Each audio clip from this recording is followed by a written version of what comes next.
দর্শক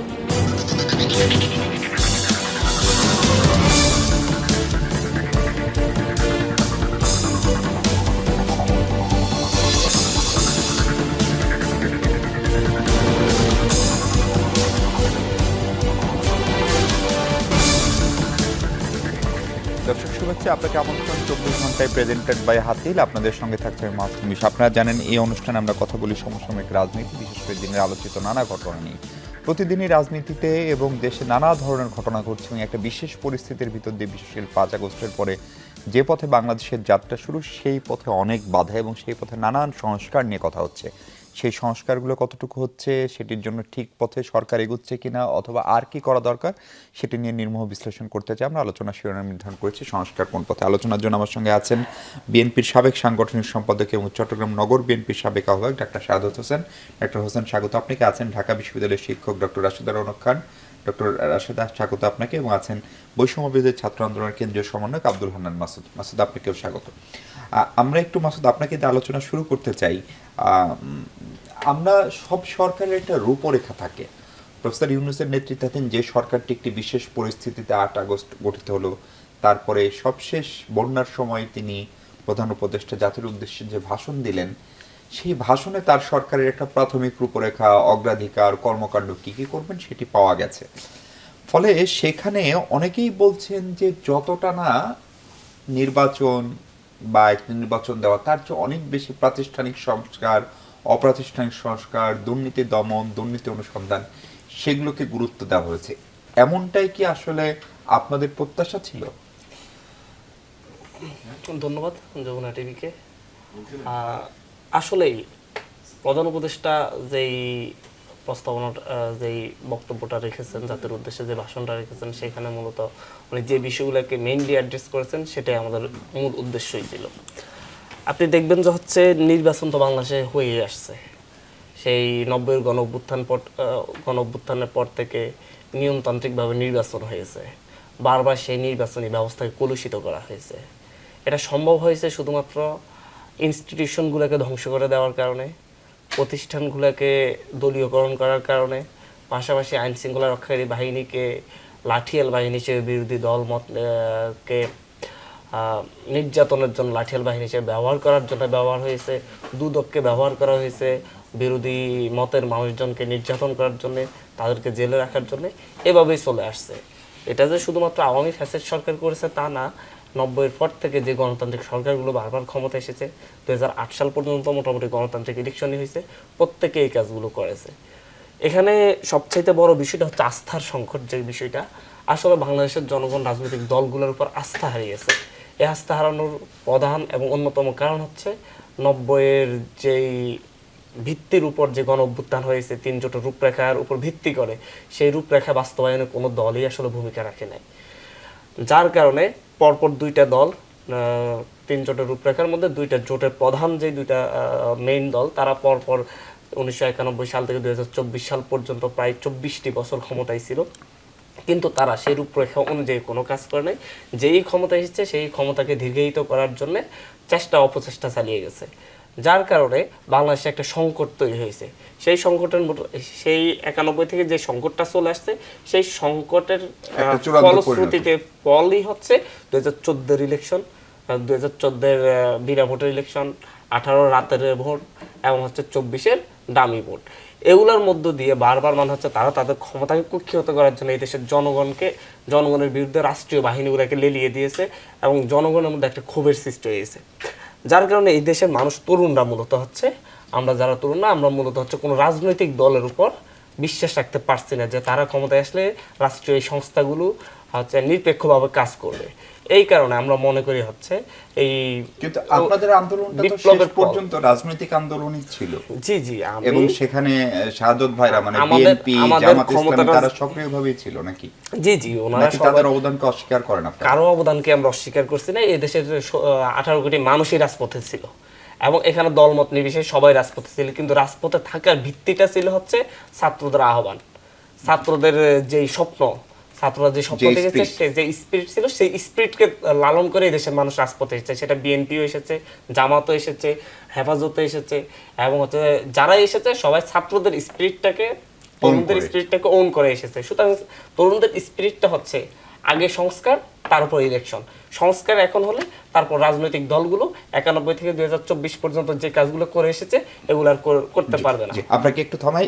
ডক্টর রাশেদা রওনক খান, আগে সংস্কার পরে নির্বাচন, ডক্টর ইউনূসের বক্তব্যে সেটি স্পষ্ট, কোনো সুনির্দিষ্ট টাইম ফ্রেম প্রফেসর ইউনূস বলেননি। রাজনৈতিক দলগুলো সেটাতে অনেকখানি একমত। বিএনপিও বিশেষ করে 25টা বার্ষিকীতে তারেক রহমানের যে বক্তব্য, সেখানে তারাও সময় দিতে প্রস্তুত। প্রশ্ন হলো সময়টা কতখানি? এক, দুই হচ্ছে সংস্কারের যে জায়গায় গিয়েছে, সাম্প্রতিক সময় বেশ কিছু ভিডিও বেরোচ্ছে যেখানে যে নির্মমতা পুলিশের, আমরা দেশের পুলিশকে বহু বছর ধরে চিনি, মানে একদম কাছে হাতে পেয়ে শটগান দিয়ে গুলি করে মেরে ফেলার পরে সেই লাশ ভ্যানে তোলা অথবা পুড়িয়ে দেওয়া, এরকম নির্মমতা সম্ভবত আমরা আগে দেখিনি। ফলে এই পুলিশকে আপনি কি প্রক্রিয়ায় কত দিনে সংস্কার করবেন? এই প্রশাসন যন্ত্র যারা এগুলোকে করেছে তাদের সংস্কারের রূপরেখা কি হবে, এবং সেটি করা সময় সাপেক্ষ কিনা?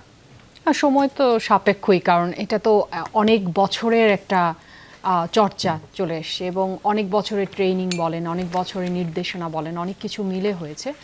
এবং শুধু পুলিশ বাহিনী না, প্রতিটা প্রতিষ্ঠানই আসলে একভাবে একই রকমভাবে হয়তো এই ধরনের নির্যাতনের দিকে যেতে হয়নি, কিন্তু অন্যভাবে নিপীড়িত হয়েছে। এমনকি তাদের দলের মানুষজনও অনেকে ডিপ্রাইভড হয়েছে, যে কারণে এই আন্দোলনে একটু আগে মাসুদ যেটা বলছিল যে সবাই আসলে এসেছিল, এই সবাইটা কারা ডিপ্রাইভড হয়েছে, যারা তারা শুধুমাত্র যে বিভিন্ন রাজনৈতিক দল তা না, তো ছাত্র জনতা এসছে, এই জনতারা কারা? এই জনতারা তো অনেকেই। ফলে এটা তো অবশ্যই এই সংস্কারটা খুব জরুরি। এবং পুলিশ বাহিনীর যেটা বড় চ্যালেঞ্জের বিষয় এই সরকারের জন্য, এটা তো সেই আমাদের 1861 সালের সেই ব্রিটিশ ল দিয়ে চলছে, এবং তারপরে কত আমরা পেরিয়ে কত বছরে কত কিছু সংস্কার হলো, কিন্তু এটার কোনো সংস্কার হয় না। কেন হয় না? কারণ হচ্ছে যারাই ক্ষমতায় আসে তারা তাদেরকে একটা পেটোয়া বাহিনী তৈরি করতে চায়। এই পেটোয়া বাহিনীকে পিটিয়ে পিটিয়ে, এই যে আপনি যে বলছেন ভ্যানে তোলা হোক, মেরে ফেলা হোক, বিভিন্ন আগুনে পোড়া হোক, যেভাবেই হোক আমাকে ক্ষমতায় থাকতে হবে, এই যে সংস্কৃতির সকল রাজনৈতিক দলেরই একটা মনোভাবে পরিণত হয়, এবং তার লাঠিয়াল বাহিনী হয় এই পুলিশের কিন্তু নিজস্বতা তৈরি হয়নি। এবং এই নিজস্বতা তৈরি না হওয়ার পেছনে তাদের খুব দোষ আছে, এটা বলা যাবে না, কারণ আপনি তো এই সংস্কারে হাতই দিচ্ছেন না। আমার মনে আছে আমি 2011-তে পরস্পর নামে একটি অনুষ্ঠান আমরা শুরু করেছিলাম, যেখানে পুলিশের সাথে জনগণের সম্পর্ক আসলে কি হওয়া উচিত সেই জায়গা থেকে আমরা কয়েকটি পর্ব করেছিলাম। কারণ তখনই মনে হয়েছিল 2008-এর এই নির্বাচনের পরে আওয়ামী লীগ একটা বড় বিজয় নিয়ে আসলো, অনেকেই আশা করেছিল এবার বোধহয় পুলিশ সহ যে যে জায়গাগুলো পরিবর্তন হবে, কিন্তু সেই আর হলো না, কিন্তু সব একই জায়গায় রয়ে গেল। ফলে পুলিশের পরিবর্তনটা খুব জরুরি। ঠিক পুলিশ বাহিনীর মতো আরও যা যা প্রয়োজন, সেই পরিবর্তনগুলো জরুরি একটা নির্বাচনে আসার জন্য। নির্বাচন তো বললেই করে ফেলা যায়, এটা তো কোনো বিষয় না, কিন্তু কথা হচ্ছে নির্বাচনটা সুষ্ঠু হবে কিনা। যেই নির্বাচনের জন্য এত রক্ত, এত প্রাণ গেল, বা যেই রাজনীতির জন্য, সেই একটা সুষ্ঠু রাজনীতির জন্য তো আসলে একটা পরিবেশ তৈরি করতে হবে। এই পরিবেশটা তৈরি করার জন্য একটা সময় লাগবে।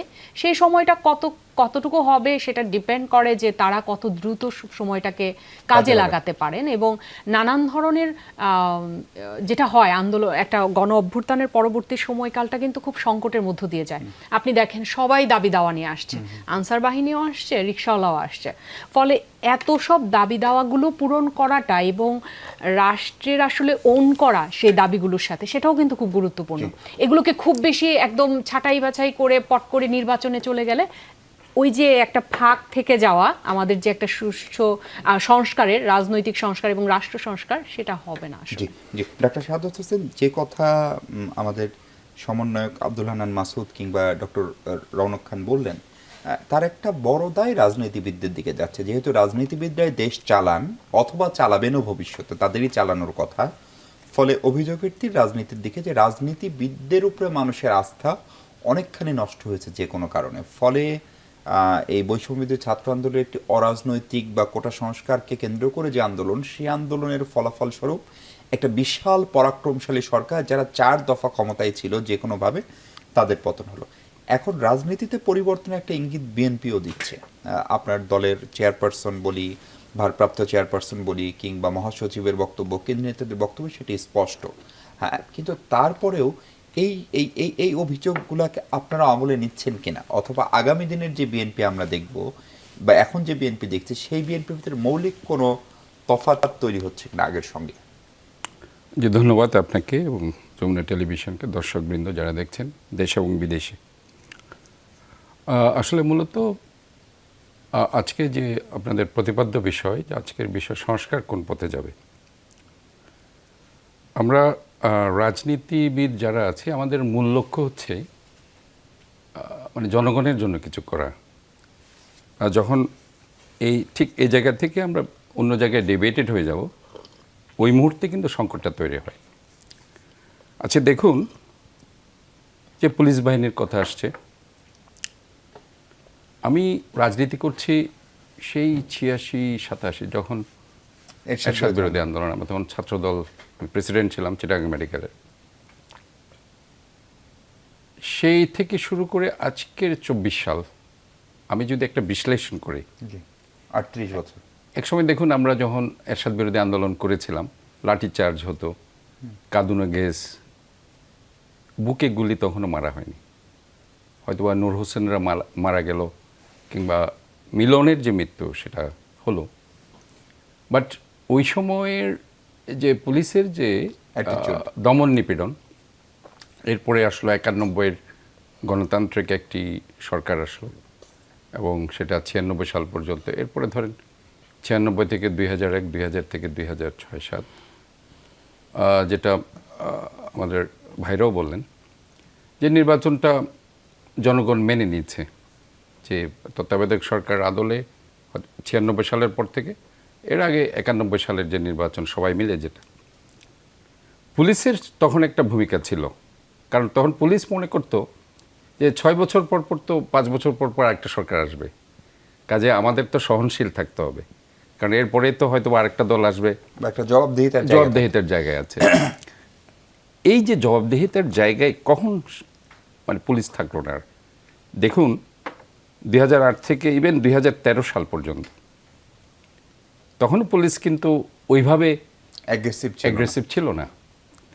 14 সালের পর থেকে যখন নির্বাচনটা একপক্ষীয় হয়ে গেল, যখন তারা বুঝতে পারলো যে আওয়ামী লীগ ছাড়া আর কেউ ক্ষমতায় আসবে না, তখনই কিন্তু পুলিশের রূপ পরিবর্তন হতে থাকলো। কারণ আমি নিজেই আজকে আসলে কথাগুলো বলা উচিত এজন্য, দেখুন ওই সময় কিন্তু রাজনীতিবিদরাই মামলা করতো, যখন একটা গন্ডগোল হতো রাজনীতিবিদদের মতো তো ভিকটিম কেউ থাকলে সে মামলা করতো। কিন্তু 14 সালের পরে গিয়ে ভেরি ইন্টারেস্টিংলি উইথ ইন্টেনশনালি পুলিশে মামলা করা শুরু করলো। আমার যে মামলাগুলো 100টার মধ্যে প্রায় 80টা মামলা পুলিশ বাদী। এরকম শুধু আমার না, সারা বাংলাদেশে যারা বিরোধী দলের উপর মামলা হয়েছে, যে কথাটা আমরা বলছি যে আমাদের উপর 1 লক্ষ মামলার 60 লক্ষ আসামি, দেখুন যে ম্যাক্সিমাম কিন্তু বাদী হয়েছে পুলিশ। এবং সেটার ঘটনাটা হয়েছে 14 সালের নির্বাচনের পর থেকে।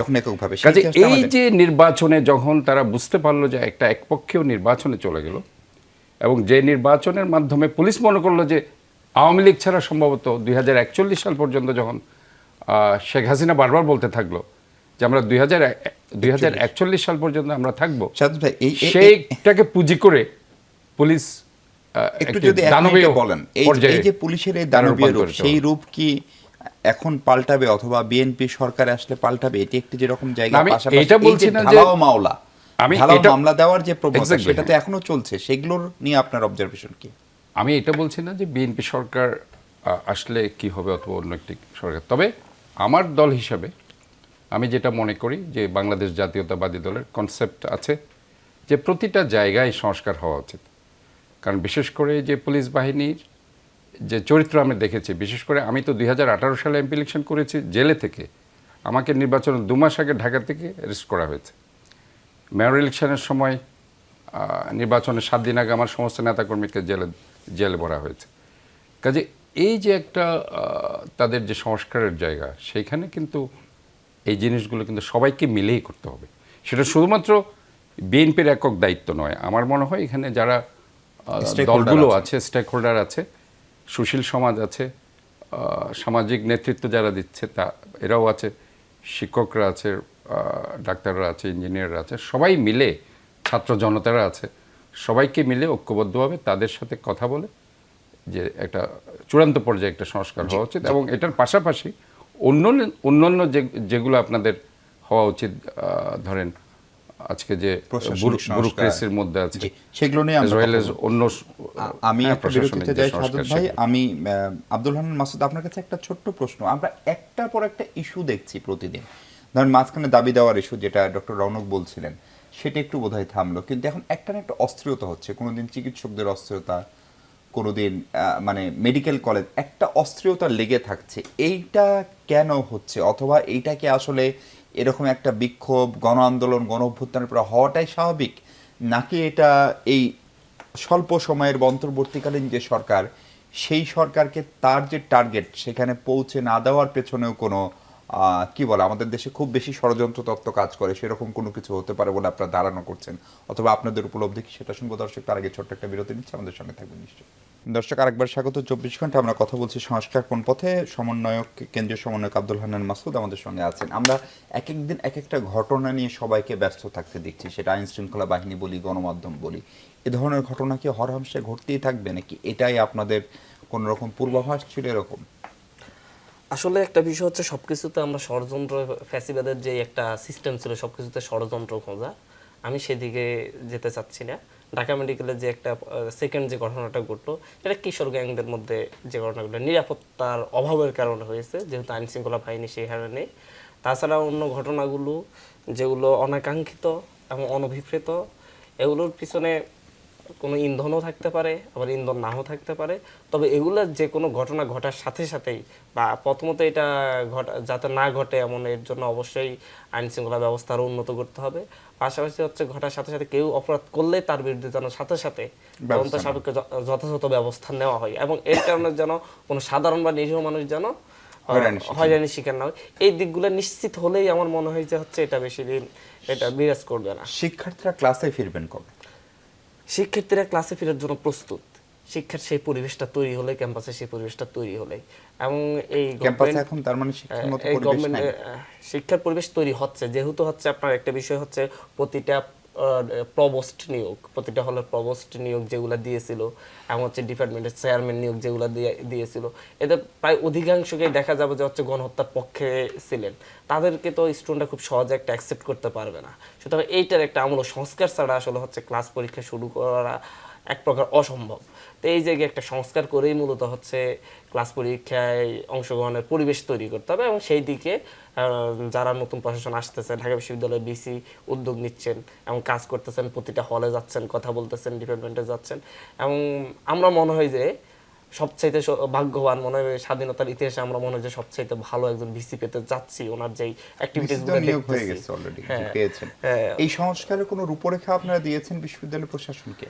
বিশ্ববিদ্যালয়ের প্রশাসনকে আমরা ওভাবে কোনো রূপরেখা দিন। আসলে আমাদের রূপরেখা তো তখনই আছে, আমাদের আন্দোলন ঘোষণার সময়ই আছে। আমরা কেমন চাচ্ছি, আমরা চাচ্ছি হচ্ছে লেজুর ভিত্তিক ছাত্র রাজনীতি থাকবে না, লেজুর ভিত্তিক ছাত্র রাজনীতি থাকবে না, এবং আমরা চাচ্ছি হচ্ছে যে ছাত্র সংসদ ভিত্তিক ছাত্র রাজনীতি প্রতিষ্ঠা করতে হবে, সিনেটে এবং হচ্ছে সিন্ডিকেটে ছাত্র প্রতিনিধিত্ব নিশ্চিত করতে হবে। পাশাপাশি হচ্ছে দলীয় বিবেচনায় কোনো শিক্ষক নিয়োগ দেওয়া হবে না। আমরা চাচ্ছি যে হচ্ছে মেধার ভিত্তিতে শিক্ষক না। কিন্তু এখন যে শিক্ষকরা আছে তাদের কাউকে কি আপনারা যদি বাদ দিতে চান, সেটা কি বাদ দেওয়া সম্ভব বা বিধিসম্মত? আসলে আমরা কোথাও বাদ দিতে চাচ্ছি না। যে ডিপার্টমেন্ট আছে সেই ডিপার্টমেন্টের স্টুডেন্টরা সিদ্ধান্ত নিচ্ছে, তারা তাদের জায়গা থেকে সিদ্ধান্ত নিচ্ছে এই টিচার তাদের পক্ষে ছিল কিনা, এবং হচ্ছে গণহত্যার সপক্ষে ছিল না বিপক্ষে ছিল, শিক্ষা ওর কাছে শিক্ষা নিবে কিনা। এটা হচ্ছে প্রতিটি ডিপার্টমেন্ট। যেমন আমার ফ্যামিলিতে কেউ হচ্ছে, ফ্যামিলির সদস্য কেউ যদি ঝামেলা করে, বেশি ঝামেলা করে, তাকে আমরা ফ্যামিলির সাথে রাখবো কিনা সেটা আমাদের ফ্যামিলিতে সিদ্ধান্ত নিতে হবে। আমরা তো সব টিচারদেরকে চিনি না। তো এটা ডিপার্টমেন্ট কেন্দ্রিক হচ্ছে, সেখানকার স্টুডেন্টরা করছে, তারা তাদের মতো করে দাবি জানাচ্ছে, এবং সেই অনুযায়ী প্রশাসন ব্যবস্থা নেবে। ডক্টর রাশেদুর রহমান খান, আপনারা ক্লাসে ফিরবেন কবে, অর্থাৎ শিক্ষকরা ক্লাসে ফিরবেন কবে? কবে থেকে আবার পাবলিক বিশ্ববিদ্যালয় সব শিক্ষা প্রতিষ্ঠানের ক্লাস শুরু হবে? সেটার চ্যালেঞ্জটা আসলে কোথায়? চ্যালেঞ্জটা অনেক বড়, এবং কবে ফিরবো এটা বলা খুব কঠিন এই মুহূর্তে। মানে মনে হতে পারে সবকিছু শান্ত হয়েছে, সবকিছু স্বাভাবিক হতে যাচ্ছে, কিন্তু আসলে এই মুভমেন্টের কারণে শিক্ষক ছাত্রের মধ্যে একটা সম্পর্কের ফাটল ধরেছে। এই ফাটলটা ঠিক মুভমেন্টকে কেন্দ্র করে না, কিন্তু মুভমেন্ট পরবর্তী এই ফাটলটা বহির্প্রকাশ ঘটছে। মুভমেন্টের আগে থেকেই এটা ছিল। ধরেন হান্নান মাসুদ যেটা বলছিল যে প্রত্যেকটা ডিপার্টমেন্ট তার শিক্ষকদের সম্পর্কে বলবে, তাহলে এখন শিক্ষক কাদের সম্পর্কে বলবে? শুধু যে দলীয়করণের বিষয়ে তা না, আরও অনেক কিছু আছে। হয়তো তাদের ক্লাসে যাওয়া, ক্লাসে ব্যবহার, ছাত্রছাত্রীদের সাথে কি ধরনের কনভারসেশন করে, খুব বেশি দলীয়করণের প্রভাব ছিল কিনা, এরকম অনেক কিছু ইস্যুস তাদের আছে, তার প্রত্যেকটা ডিপার্টমেন্টই জানাচ্ছে শিক্ষকদেরকে। এখন সেখান থেকে আবার চেয়ারম্যান কে আছে, তারা সেটাও রাজনৈতিক বিবেচনা নাই একদম বলা যাবে না, সেটাকেও তারা মাথায় রাখছে। সেক্ষেত্রে চেয়ারম্যান যদি আগের সরকারের হয় সেক্ষেত্রে কি কোনো প্রভাব পড়বে কিনা, না উনি নির্দলীয়ভাবে কাজ করবেন, সেটা যদি আশ্বাস পায় ছাত্ররা মেনে নিচ্ছে, কিন্তু যদি না পায় সেক্ষেত্রে তারা হয়তো দাবি করছে। এরকম অনেকগুলো ইস্যুস আছে। তো ছাত্র শিক্ষক সম্পর্ক তো সেখানে ছিল না। ছাত্র শিক্ষক সম্পর্ক ছিল, আমরা যেটা জানি যে ছাত্র শিক্ষক হবে নির্দলীয়, প্রত্যেকটা শিক্ষকের অবশ্যই মতামত থাকবে, মতাদর্শ থাকবে, যেমন ছাত্রদেরও থাকে, প্রত্যেকটা ছাত্রেরও আছে, 18 বছর ঊর্ধ্বে আমাদের প্রত্যেকেরই আছে।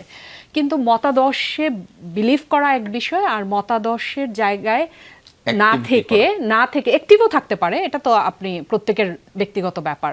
শিক্ষক ছাত্র তারা রাজনৈতিক সচেতন হবে না, এটা তো হয় না। কিন্তু দলান্ধ হওয়াটা হচ্ছে সমস্যা। দলান্ধ হয়ে সেটার প্রভাব আবার শিক্ষার্থীদের উপরে ফেলা, সেই জায়গাগুলো হচ্ছে সমস্যা। যেমন যেই দলই ক্ষমতায় থাকুক, তার একটা একটা স্টুডেন্ট উইং থাকে, সেই উইংয়ের সাথে তার রিলেশন যদি খুব বেশি, সম্পর্কটা খুব বেশি গাঢ় হয়, আর বাকি স্টুডেন্টদেরকে যদি ডিপ্রাইভ করে, স্বাভাবিকভাবে এখন সেটা নিয়ে কথা হবে। ওই রকম জায়গাগুলোতে তারা একটা সংস্কার চায়। ওই সংস্কারের জায়গায় ছাত্র শিক্ষক বসছে না তা না, প্রত্যেকটা ডিপার্টমেন্ট যাদেরকে ছাত্ররা পছন্দ কিংবা মনে করে যে তাদের সাথে খুবই ভালো একটা সম্পর্ক, তারা ছাত্রদের সাথে বসে এক ধরনের কনভারসেশন চলছে। মানে এটা হচ্ছে প্রশাসনের বাইরে, একেবারেই ছাত্র শিক্ষক নিউট্রাল সম্পর্ক থেকে। আর প্রশাসন যেটা বললো সেটা তো করছে, ভিসি স্যার বিভিন্ন হলে যাচ্ছে, হলের প্রভোস্ট দেওয়ার পরে হয়তো বা হলগুলো যখন দলীয় প্রভাব মুক্ত হবে, সাধারণ শিক্ষার্থীরা উঠতে পারবে। ফার্স্ট ইয়ার একদম অপেক্ষা করছে, ওরা কিন্তু ক্লাস শুরুই করতে পারেনি, ওদেরকে সিট দেওয়া হবে। এই পুরো প্রক্রিয়াগুলোর মধ্য দিয়ে শুরু হবে, কারণ ঢাকা বিশ্ববিদ্যালয়ে ক্লাস শুরু হওয়া মানে অন্যান্য বিশ্ববিদ্যালয়ে আস্তে আস্তে ক্লাস শুরু করতে হবে। এখন অন্যান্য বিশ্ববিদ্যালয়ের প্রশাসন তো এখনো দেওয়া হয়নি সেগুলো। জি, শাহাদুত ভাই, আপনি নিজে ছাত্র রাজনীতির প্রোডাক্ট, ফলে আপনি নিশ্চয়ই শুনছিলেন যে হান্নান মাসুদ যেটা বলছিল, এবং অনেকেরই এই জায়গাটায় একমত যে আমরা যে ফরম্যাটের ছাত্র রাজনীতি করি, অথবা যেটা হয়ে গেছে যে কোনো কারণেই হোক, মূল দলগুলোর বা বড় দলগুলোর, সেইটার প্রতি বিরুদ্ধে এক ধরনের জনমত তৈরি হয়েছে। হান্নান মাসুদরা যেটা বলছে, তাদের দাবি যদি এই সরকার মানে অথবা হয়, তাহলে লেজুর ভিত্তিক ছাত্র রাজনীতি, অর্থাৎ কোনো দলের অঙ্গ সংগঠন হিসেবে ছাত্র সংগঠন থাকবে না। আমি যদি ঠিক বুঝে থাকি, ছাত্র সংগঠন একটি নিজস্ব সংগঠন হবে। 90-এর আগ পর্যন্ত যে ধরনের নিজস্বতা ছিল, সেটিও হবে, ছিলেন ছাত্র সংসদ চাই, সেগুলোর সঙ্গে আপনারা কতখানি একমত আসলে? না, এটা আমরা বলছিলাম যে আসলে বিশেষ করে শিক্ষা প্রতিষ্ঠানে ধরেন আপনার যদি সংসদ না থাকে, তাহলে ছাত্ররা কার কাছে যাবে? আবার শিক্ষক তো ধরেন দাবি দেওয়ার ব্যাপার আছে, তাদের কিছু বক্তব্য তো আছে। আমি দেখেছি যে 80-র দশকে যখন বিএনপি বিরোধী দল ছিল, শিক্ষা প্রতিষ্ঠানের 80 to 90% শিক্ষা প্রতিষ্ঠানে জাতীয়তাবাদী ছাত্রদল ছাত্র সংসদগুলোতে ছিল। ইভেন এরশাদের সময় ইভেন ডাকসু বলেন, রাকসু বলেন, ইউকসু বলেন, চাকসু বলেন, প্রতিটি জায়গায়, এবং বিভিন্ন মেডিকেল কলেজ, ইঞ্জিনিয়ারিং কলেজ থেকে শুরু করে মেধাবী ছাত্র ইনস্টিটিউশন যেখানে ছিল আর কি, প্রতিটি জায়গাতে আমি দেখেছি জাতীয়তাবাদী ছাত্রদলের একটা বিশাল জয়কার। এবং ওই সময় দেখুন আপনার 90-এর স্বৈরাচার বিরোধী আন্দোলনে কিন্তু আমানুল্লাহ আমান কিংবা খায়রুল কবির খোকনরা কিন্তু নেতৃত্ব দিয়েছিল। কাজে এই যে একটা নেতৃত্বের জায়গা, সেটা কিন্তু অবশ্যই একটা ছাত্র সংসদ থাকতেই হবে, এবং এটা আমার মনে হয় এই জায়গায় একটা সংস্কার হওয়া উচিত বলে আমি মনে করি। কিন্তু ধরেন যেরকম ছাত্রলীগ যখন, আওয়ামী লীগ যখন ক্ষমতায় ছিল, ছাত্রলীগ হলের সিট বন্টন, বাণিজ্য, এই জায়গা থেকে বেরিয়ে আসতে হবে। এবং আপনাদেরও আগে যখন ক্ষমতায় ছিলেন তখন সেটা ছাত্রদল ওই সময় আমাদের তো যেটা আমরা দেখেছি যে ছাত্র দলের, আপনি 91 থেকে 96 সালে যখন আমরা ক্ষমতায় ছিলাম, ওই সময় যদি হিস্ট্রি দেখেন, ছাত্রদল কিন্তু ওইভাবে কাউকে মেরে হল থেকে বের করে দেওয়া কিংবা তাদেরকে যেটা সাম্প্রতিক সময় ক্যাম্পাসে একটা হয়েছে নিয়ন্ত্রণ তো ছিল। 91 থেকে সাম্প্রতিক সেটা সময়ে কিন্তু হওয়ার একটা ইলেকশন- কারণ আছে। ছাত্র না, সংসদ হয়নি। ইলেকশন অফ করে দেওয়া না, হয়েছে। হয়নি, কিন্তু ওই এটা ধরনের রাজনৈতিক ব্যর্থতা না।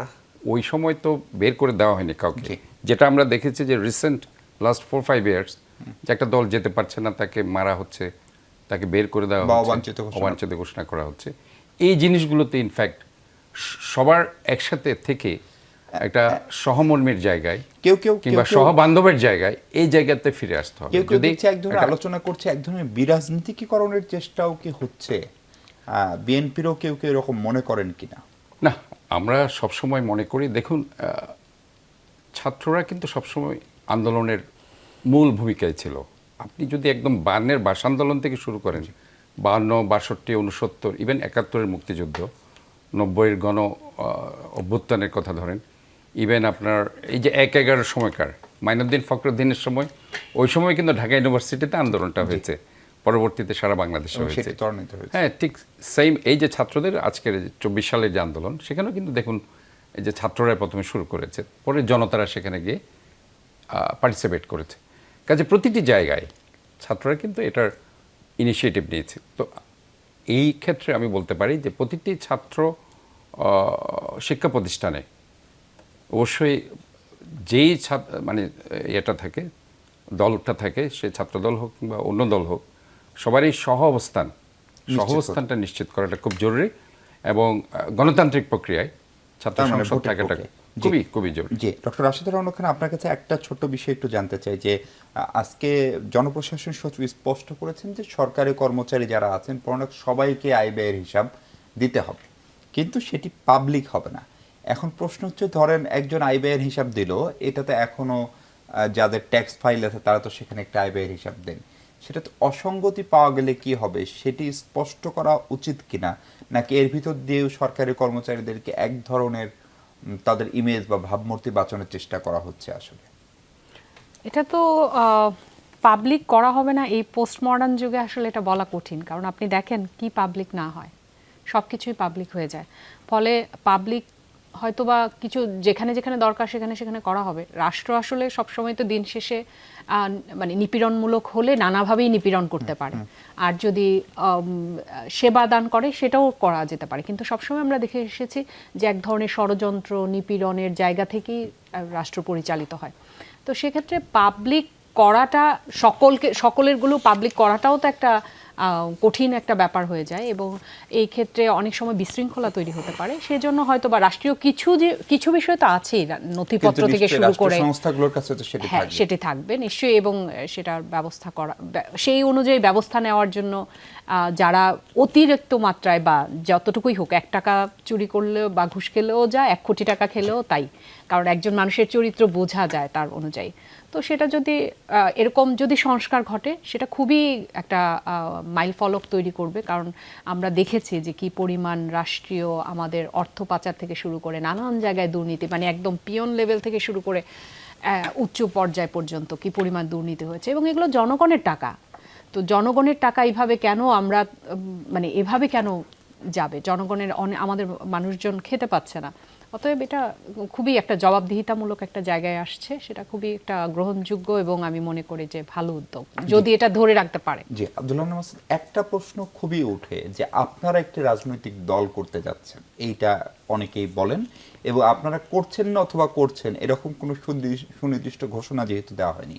এরই মাঝখানে আপনি দেখছেন যে নির্বাচন কমিশনের যে প্রক্রিয়ায় আমাদের রাজনৈতিক দলগুলোকে নিবন্ধন দেওয়া হয়, গণশুনানি, সেগুলো করে যেসব দলের নিবন্ধন আগে বাতিল করেছে তারা অনেকেই নিবন্ধন পেতে শুরু করেছেন। নুরুল হক নুরুল, গণ অধিকার পরিষদ কিংবা মাহমুদুর রহমান মান্নার দল, সেগুলো আজকে কিন্তু নিবন্ধন পেয়েছে এবং ধারণা করা হচ্ছে আগামী দিনেও আরও পাবে। ফলে অভিযোগের তীরটা হচ্ছে, যেহেতু আপনারা অনেক বেশি সমালোচনা বা আন্দোলন আওয়ামী লীগের বিরুদ্ধে করলেন, বিএনপি যেহেতু বড় দল, ক্ষমতায় যাওয়ার মতো দল এবং ক্ষমতায় যাওয়ার উপযুক্ত দল, সে কারণে বিএনপিরও সমালোচনা করার সুযোগ পান। ফলে আপনাদের যা বলছেন বা যা করতে চান সেটি কি কোনোভাবে কেবল আওয়ামী লীগ বিএনপির বিরুদ্ধে চলে যাচ্ছে কিনা, অথবা এই নতুন দল বা যেগুলোকে কোট আনকোট কিংস পার্টি বলা হয় একটা বিশেষ সরকার আসলে বা বিশেষায়িত সরকার আসলে, সেগুলোকে কোনোভাবে প্রমোট করছেন কিনা আপনারা? দেখেন, আমরা কারো বিপক্ষে নয়। আমরা বিপ্লবীর স্পিরিট ধারণ করে এদেশের জনগণের পক্ষে, এদেশের মানুষের পক্ষে। আর আমরা এই দেশের মানুষের পক্ষে কথা বলতে গেলে যদি কোনো কিংস পার্টির বিপক্ষে যাই, কোনো দলের বিপক্ষে যাই, কোনো মতের বিপক্ষে যাই, এটা নিয়ে আমরা কেয়ার করি না। আমরা এর আগেও কেয়ার করি না, পুলিশের গুলির সামনে দাঁড়িয়েও আমরা কেয়ার করি নাই। এই বিষয়টা আমাদেরকে বুঝতে হবে। আমরা এই তরুণ প্রজন্ম এখন একটা নতুন স্পিরিট নিচ্ছি। আমরা মনে করি হচ্ছে সামনের নির্বাচনগুলোতে রাজনৈতিক দল থাকা, বেশি সংখ্যক রাজনৈতিক দল থাকা, এটা গণতন্ত্রের সৌন্দর্য। তবে এটা মনে হয় নির্ধারিত করে দেওয়া উচিত কত পার্সেন্ট ভোট পেতে হবে রাজনৈতিক দলের নির্বাচন থাকতে হবে, নিবন্ধন থাকতে হলে তারা ইলেকশনে যাবে, গিয়ে নিজেদেরকে বিচার করবে যে সেটা তো আছে, তাই না সাদত ভাই? সেটা তো আছে, এটা মনে হয় ন্যূনতম। এবং যে না হলে আমি জামানত মনে বা করি জামাত হচ্ছে আমরা কারো বিপক্ষে বলতেছি কিনা সেটা চিন্তা না করে রাজনৈতিক দলগুলোর এই বিপ্লবের পরে, ২৪ বিপ্লবের পরে তাদের আত্মসমালোচনা করাও দরকার এবং তাদের অভ্যন্তরীণ সংস্কারটাও প্রয়োজন। আমরা যদি হচ্ছে যেহেতু আমরা কিছু রাজনৈতিক দলের তো দেখছি, এরশাদের দেখছি। আপনার একটা প্রশ্ন যদি আমি করি, ছাত্র সংসদ নির্বাচন এরশাদের স্বৈরাচার আমলে হয়েছে, তারপরে কেন ৯১ থেকে হয়নি? এর জবাবটা কি আমাদেরকে কেউ স্পষ্ট করে আজ পর্যন্ত দিয়েছে? ৯১ থেকে আজকে ২০২৪ সাল পর্যন্ত 34টা বছর একবার হয়েছে, সেটা আমি জাস্ট ২৯ বছর পরে একবার হয়েছে। আমি জাস্ট কোশ্চেন করতে চাচ্ছি যে কেন গণতান্ত্রিক সরকার আসার পরে নিয়মিত হয়নি, এর সাথে সময় নিয়মিত হয়েছে? এটার কিন্তু আজ পর্যন্ত আমাদেরকে কোনো রাজনৈতিক দল সুস্পষ্ট ব্যাখ্যা দেয়নি। আমি যদি কোশ্চেন করি হচ্ছে কেন এই যে গণরুম গেস্ট রুমের সংস্কৃতি মূলত ৯১ থেকে শুরু হয়েছে। জি, হলে থেকেই আমানুল্লাহ আমান ভাইরা করেছে, বিপ্লব করেছে, এরশাদ বিরোধী আন্দোলন করছে, কিন্তু পরবর্তীতে করেও কি মানে সরকার বিরোধী আন্দোলন হলে থেকে করতে পেরেছে? কেন হচ্ছে এখন এসে সরকার চেঞ্জ হওয়ার সাথে সাথে কেন দখলদারিত্ব এখন আবার শুরু হয়েছে?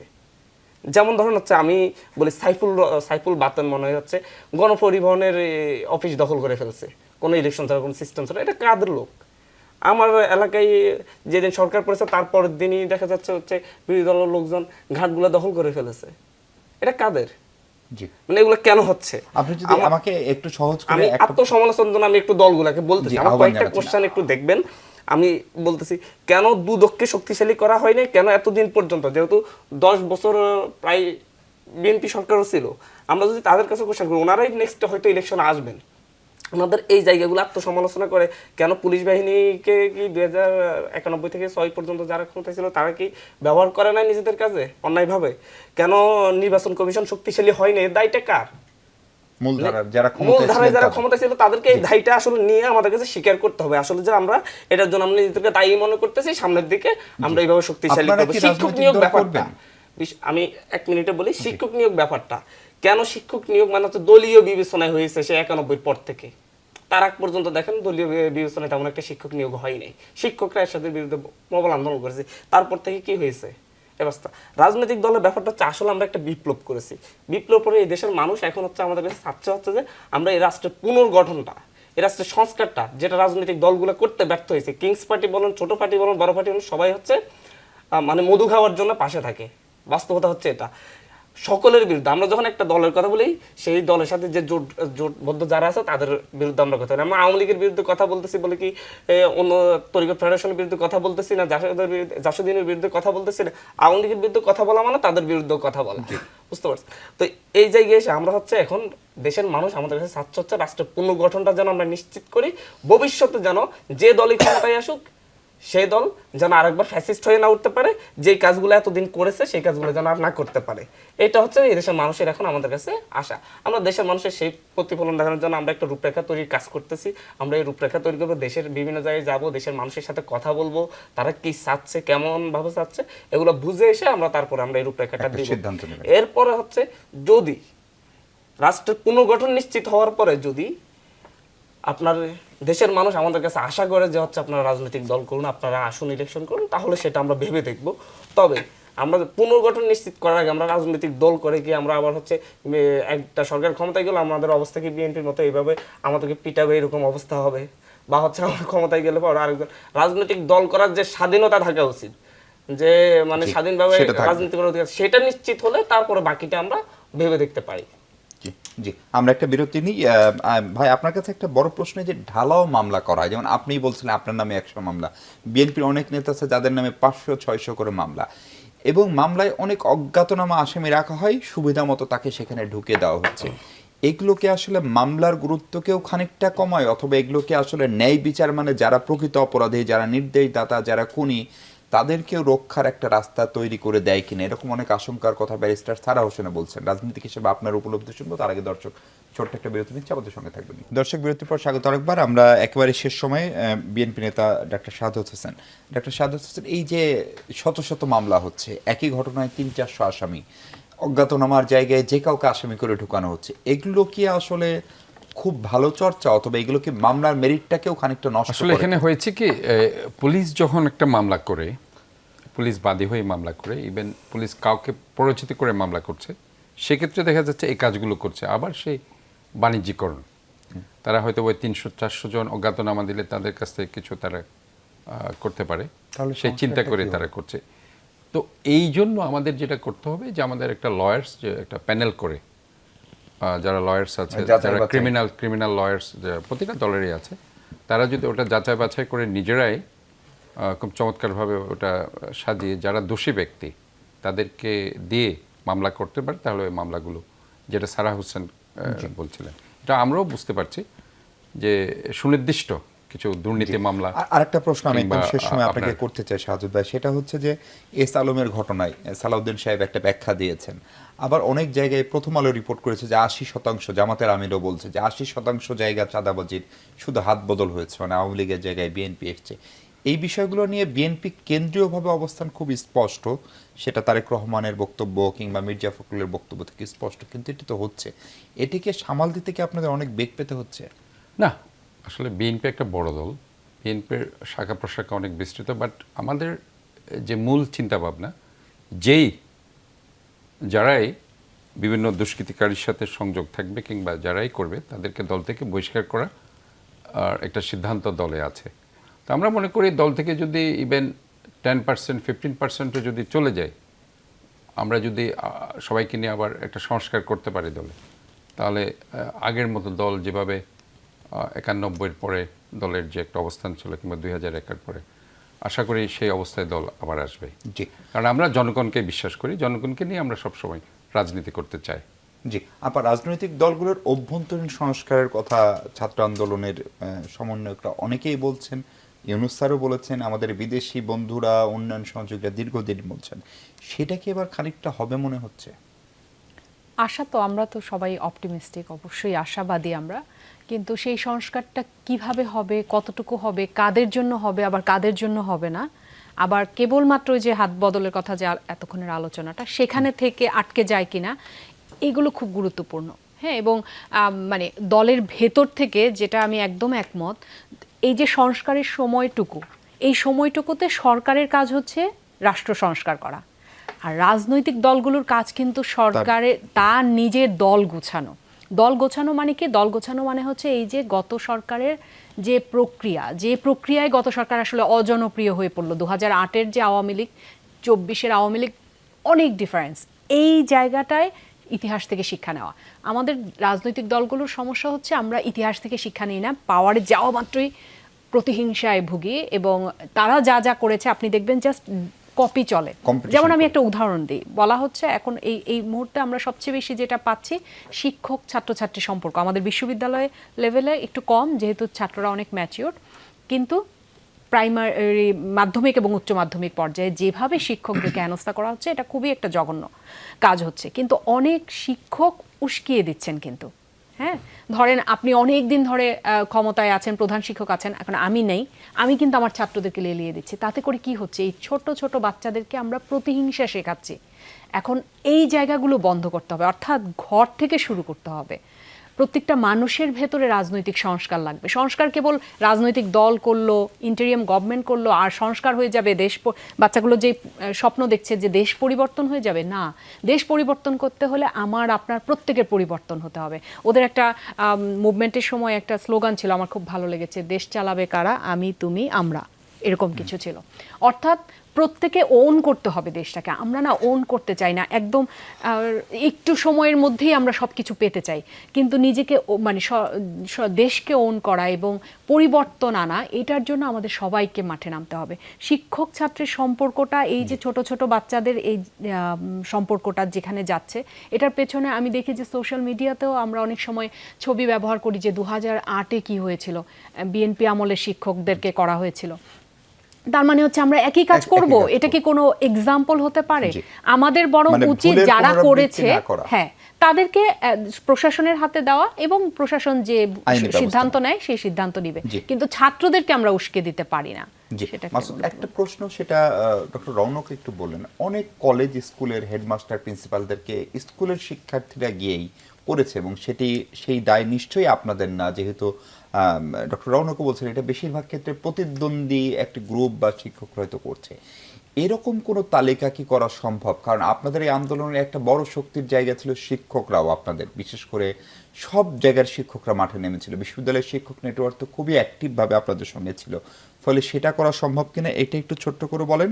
দ্বিতীয়ত, যেটা ডক্টর ইউনূস উদাহরণও তৈরি করছেন, যেমন উনি যে জাতিসংঘে যাবেন উনি মাত্র সম্ভবত 7 দিন থাকবেন এবং উনি ওয়াশিংটনও যাবেন না এবার, কারণ দেশের ব্যস্ততা, উনি অনেক বড় বহন নিয়ে যাচ্ছেন না, মানে ন্যূনতম যাদের না হইলে ওখানে তার কাজটি চলবে না ওইটুকু বহন নিয়ে যাবেন, তার মানে ব্যয় সংকোচনের কথা বলছেন। সরকার অনেক উপদেষ্টাই সেটা বলছেন, কিন্তু শিক্ষকদের সঙ্গে যে ঘটনাগুলো ঘটে গেল, বিপ্লবের পর এটা হতে পারে, কিন্তু সেটা সংশোধনের কোনো আহ্বান বা উদ্যোগ আপনারা নিতে পারেন কিনা?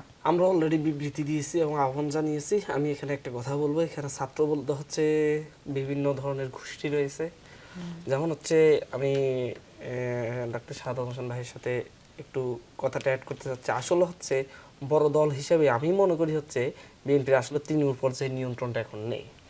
অনেক ক্ষেত্রে অনেক সিনিয়রদের কাছে আমরা যখন হচ্ছে বিএনপির অনেক সিনিয়র স্থায়ী কমিটির এমনকি ভাইস চেয়ারম্যানের কাছে যখন আমরা বিভিন্ন অভিযোগ নিই, বলে কি বলবো বাবা, আসলে ওই পর্যন্ত নিয়ন্ত্রণ এখন সবাই বিএনপি হয়ে গিয়েছে, আমাদের এই নিয়ন্ত্রণটা নেই। এক সময় যেটা সবাই আওয়ামী লীগ ছিল, এখন সবাই বিএনপি হয়ে গিয়েছে। বাস্তবতা হচ্ছে এটা।